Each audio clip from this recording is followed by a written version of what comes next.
কে বলেছে? এক্ষুনি দেখতে পাবি। বাবা, আপনি আপনি তাড়ান এই পিশাচটাকে। দাঁড়াও দাঁড়াও দাঁড়াও, তুমি ভুল করছো। ভুল? ভুল তো আমি এতদিন করেছি।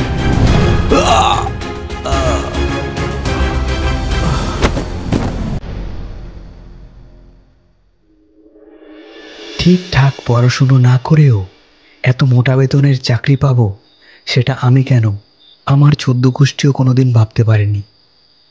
কারণ আমি ভূতে বিশ্বাস করি না। তাই ভূতের ভয় যেখানে সবাই চাকরি করতে ভয় পায়, সেই জনমানবহীন এলাকার একটি কারখানায় আমি ম্যানেজারের পদে নিযুক্ত হই। কারখানাটি খুব অন্ধকার এবং ফাঁকা জায়গায় হওয়ায় রাত হলে কর্মচারীরা কেউই থাকতে চায় না। অগত্যা কোনো উপায় না পেয়ে কারখানা বন্ধ এবং সেটা দারোয়ানকে বুঝিয়ে দিয়ে আসার দায়িত্বটা আমাকেই বহন করতে হয়েছে। আমাদের কারখানা থেকে স্টেশনটি অনেকটাই দূরে, হেঁটে প্রায় 15 মিনিট। আজ কাজ শেষ করতে দেরি হয়েছে। আমাকে শেষ ট্রেনটা মানে রাত 11:50 বনগা লোকালটা ধরতেই হবে। আমার বাড়ি ওই লাইনের মচলন্দপুর এলাকায়। পাছেই ট্রেনটি মিস করলে সারা রাত স্টেশনে বসে মশাদের সাথে সময় কাটানো ছাড়া আর কোনো উপায় আমার থাকবে না। দ্রুত পায়ে হেঁটে স্টেশনে চলে এলাম এবং স্টেশনের ডান দিকে থাকা ঘড়িটির দিকে তাকাতেই দেখি সময় তখন রাত 11:45। যাক, কিছুটা পা চালিয়ে এলাম বলে আজকের মতো বিপদ এড়ানো গেছে। ট্রেন আসার সময় হতে এখনও 5 মিনিট বাকি। স্বস্তির নিঃশ্বাস ফেলে স্টেশনে থাকা একটি চেয়ারে বসে ট্রেনের জন্য অপেক্ষা করতে রইলাম। তবে পুরো স্টেশনটাই ফাঁকা। আমি আর আমার সঙ্গী ছাড়া পুরো স্টেশনে আর কেউ নেই। হঠাৎই দূর থেকে ভেসে আসে ট্রেনের হর্নের শব্দ এবং সেদিকে তাকাতেই দেখি ট্রেনটি ধীরে ধীরে এগিয়ে আসছে এবং সামনে এসে দাঁড়ায় একটি কালো ছায়া মূর্তি, যার গঠন একটি নারী আকারের। এই যে শুনছেন, ট্রেন আসছে তো। আরে কি করছেন, সরে যান, ট্রেন আসছে। আমার কথার কোনো ভ্রুক্ষেপ না করে মেয়েটি আস্তে আস্তে এগিয়ে চলল ট্রেনের দিকে। আমি আর বেশি কিছু না ভেবে দৌড়ে যাই মেয়েটির দিকে। এতক্ষণে ট্রেন প্রায় আমাদের সামনে চলে এসেছে। ট্রেনের স্বর্ণালী আলো আমাদের পুরোপুরি গ্রাস করার আগেই কোনো রকমে তাকে নিয়ে প্রাণ বাঁচাই। স্টেশনের আবছা আলোয় তাকিয়ে দেখি এ যে এক অপরূপ সুন্দরী, তার থেকে চোখ ফেরানো প্রায় অসম্ভব। মেয়েটির পরনে লাল বেনারসি ও টোপর, গায়ে অনেক ধরনের গয়না এবং কপালে চন্দন দিয়ে সাজানো রয়েছে। মেয়েটি পুরো বিয়ের সাজে সেজে আছে। ট্রেনটি হর্ন বাজাতে বাজাতে স্টেশন চত্বর থেকে বেরিয়ে যায়। কে আপনি? আর আপনি মূর্তি বাজাচ্ছিলেন কেন? আমি শ্রাবণী। আপনি কে? কেন বাঁচালেন আমাকে? আমি মরতে চাই। আমার মতো অভাগীর মরাই ভালো। কি এমন হয়েছে আপনার যে এমন কথা বলছেন? আর আপনাকে দেখেও তো মনে হচ্ছে যে আপনি বিয়ের পিড়ি থেকেই পালিয়ে এসেছেন। হ্যাঁ, আমি ওই ছেলেকে কোনো মতেই বিয়ে করব না, যাই হয়ে যাক। কেন আপনি বিয়ে করতে চান না কেন? আমি পাগল, মাতাল, যে কাউকে বিয়ে করতে পারবো, কেন ওই মানুষটিকে না? কেন বাঁচালেন আমায়? আমায় মরতে দিন। কিন্তু মৃত্যু তো কোনো কিছু সমাধান হতে পারে না। আর আপনি বাড়ি ফিরে যান। না, আমার বাবা মা ওর সঙ্গে বিয়ে দেওয়ার জন্য উঠে পড়ে লেগেছে। আমি ওই বাড়িতে ফিরবো না। তারা যে আমার কোনো কথাই শুনবে না। আমি কি করব? কোথায় যাব? তা বলে মৃত্যু? না না, মৃত্যু খুনের সমান অপরাধ। আমি ওই মানুষকে বিয়ে করতে পারবো না। আমি তার বদলে যে কাউকে বিয়ে করতে পারবো। আপনি আপনি আমাকে বাঁচাতে চান? আপনি কি করবেন বিয়ে আমাকে? আমার তা না হলে মরতে দিন। কথাটি শোনা মাত্র আমি পুরো থমকে গেলাম। মাথায় যেন কোনো রকমের কাজ করতে পারল না। কে সে, কোথায় তার বাড়ি, কি তার পরিচয়, কিছুই তো জানি না। তবে তার মিষ্টি মুখটা দেখে বেশ মায়া হলো। যদি আমার জন্য একটা প্রাণ বাঁচে তাহলে আর ক্ষতি কি। তাই আমিও রাজি হয়ে গেলাম এবং আমরা সেই পোশাকেই পাশের একটি মন্দিরে গিয়ে বিয়ে করে নিই। এভাবেই দেখতে দেখতে কেটে গেল আমাদের দাম্পত্য জীবনের একটা বছর।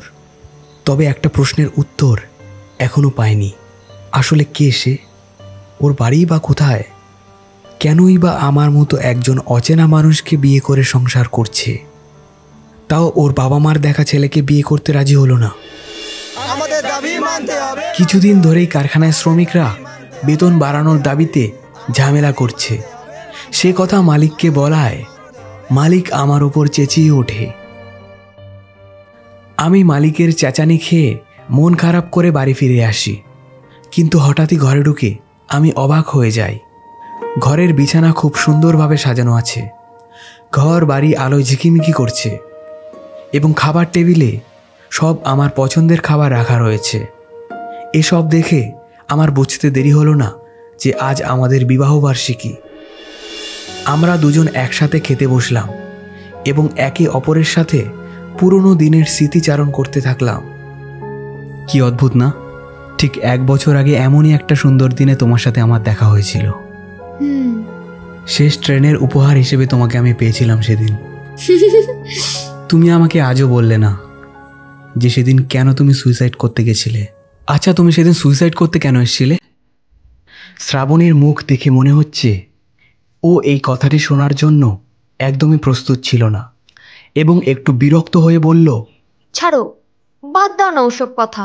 আজ 1 বছর হয়ে গেল, এখনো কি আমার জানা উচিত না? দেখো, ওসব আমার অতীত, আর পুরোটাই আমার ব্যক্তিগত বিষয়। তুমি এসব ব্যক্তিগত? যখনই তোমাকে প্রশ্ন করেছি তুমি বারবার এড়িয়ে গেছো।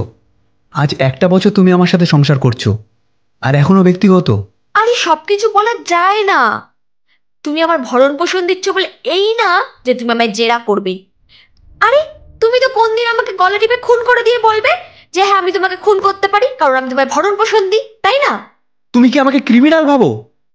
যদি তাই হতো তাহলে আমি তোমাকে বিয়ে করতাম না, সেদিন তোমাকে আমি মরতে দিতাম। আসলে তোমাকে বিয়ে করাটাই আমার ভুল হয়েছে। অবশেষে না পেরে বেরিয়ে এলাম ঘর থেকে। খুব কষ্ট হচ্ছে। এতদিনই আমাদের মধ্যে কখনোই ঝগড়া হয়নি, আজ প্রথম। এসে বসে রইলাম গঙ্গার ধারে।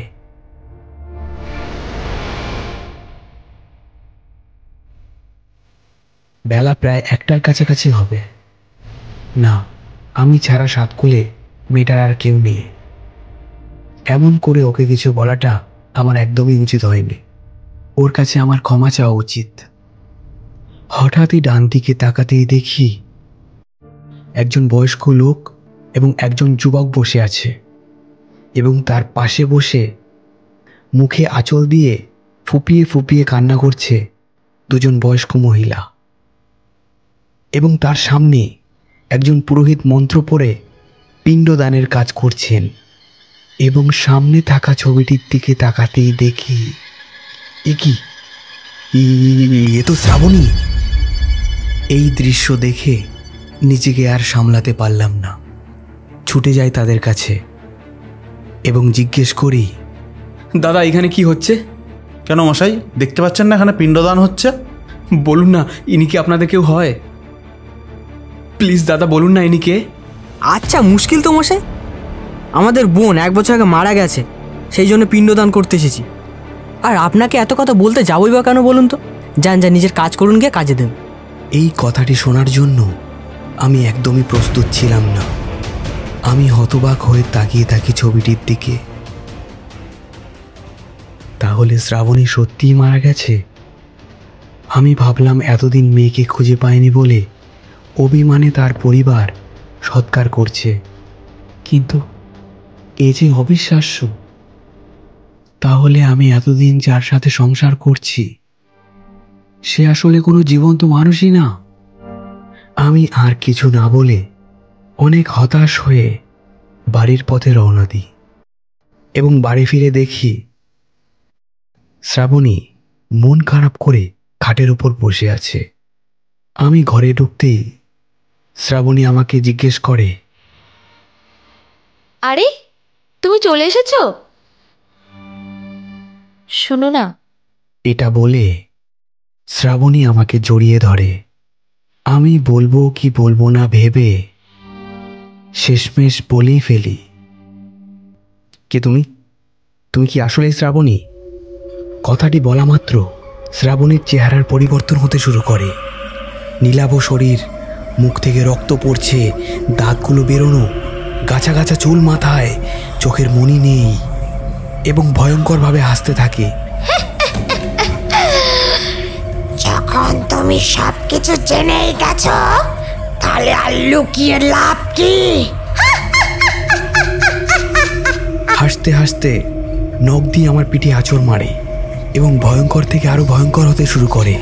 এই দৃশ্য দেখে আমি জ্ঞান হারাই এবং জ্ঞান ফেরার পর চোখ খুলে দেখি আমি বিছানায় শুয়ে আছি এবং আমার মাথার কাছে বসে হাওয়া করছে শ্রাবণী, যেন কিছুই হয়নি। আমিও আর কিছু বললাম না।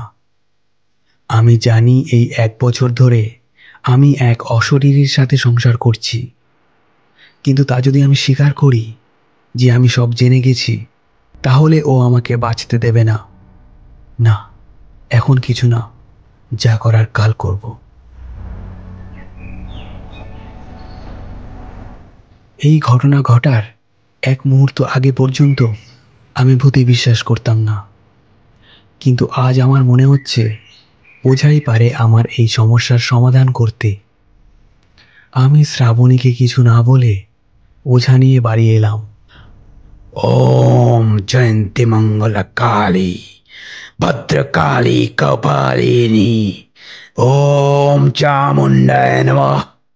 ওঝাকে নিয়ে ঘরে ঢুকবো, ঠিক সেই সময় শ্রাবণী এসে দাঁড়ায় দরজার সামনে এবং বলে, হ্যাঁ গো, এটা কে?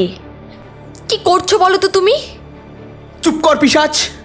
আমি জানি তুই কোনো মানুষ না, তুই পেতনি। আজ থেকে ঠিক 1 বছর আগে তুই মারা গেছিস। আরে কি সব বলছো?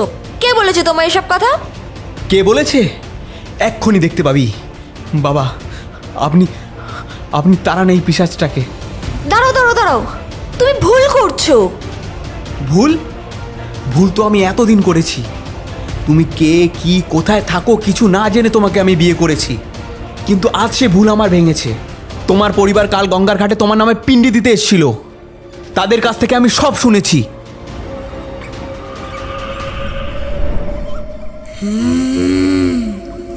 তুমি ঠিকই শুনেছ, কিন্তু ছবিতে থাকা মেয়েটা আমি ওর যমজ বোন লাবণী।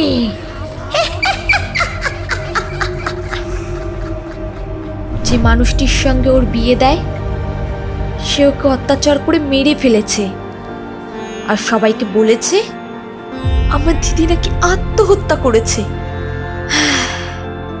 শুধুমাত্র ধনী হওয়ার কারণে আমার বাবা মা জোর করে আমাকে আমার জামাইবাবুর সাথে বিয়ে দিয়ে দিচ্ছিল, যে কারণে সেদিন আমি পালাতে বাধ্য হই। তোর পালানো ছাড়া উপায় বা কি ছিল? আমার স্বামী আমাকে অত্যাচার করে মেরে ফেলেছে। তুমি যদি আমার বোনের সাথে তাই করো, সেই ভয়ে আমি আগের দিন তোমার পিঠে আঁচড় কেটেছি। আমার ভুল হয়েছে। আসলে আমি চাই না আমার সাথে যা হয়েছিল আমার বোনের সাথে সেটা হোক। আমরা অবাক হয়ে তাকিয়ে থাকি শ্রাবণীর দিকে। আমি কোনোদিন স্বপ্নেও ভাবতে পারিনি এরকম কোনো দৃশ্য আমার দেখতে হবে। আমায় আর আমার বোনকে দয়া করে আলাদা করো না। আমি কোনো ক্ষতি করব না, বরং আমি তোমাদের রক্ষা করব, কথা দিচ্ছি। শ্রাবণী, তোমার পরিস্থিতি না জেনে না বুঝে আমি তোমাকে অনেক ছোট বড় কথা বলে ফেলেছি। পারলে আমায় ক্ষমা করে দিও। ভিডিওটি যদি আপনাদের ভালো লেগে থাকে তাহলে অবশ্যই লাইক এবং সাবস্ক্রাইব করবেন। আপনাদের এক একটি লাইক এবং সাবস্ক্রাইব আমাদের কাজ করার অনেক অনুপ্রেরণা জোগায়।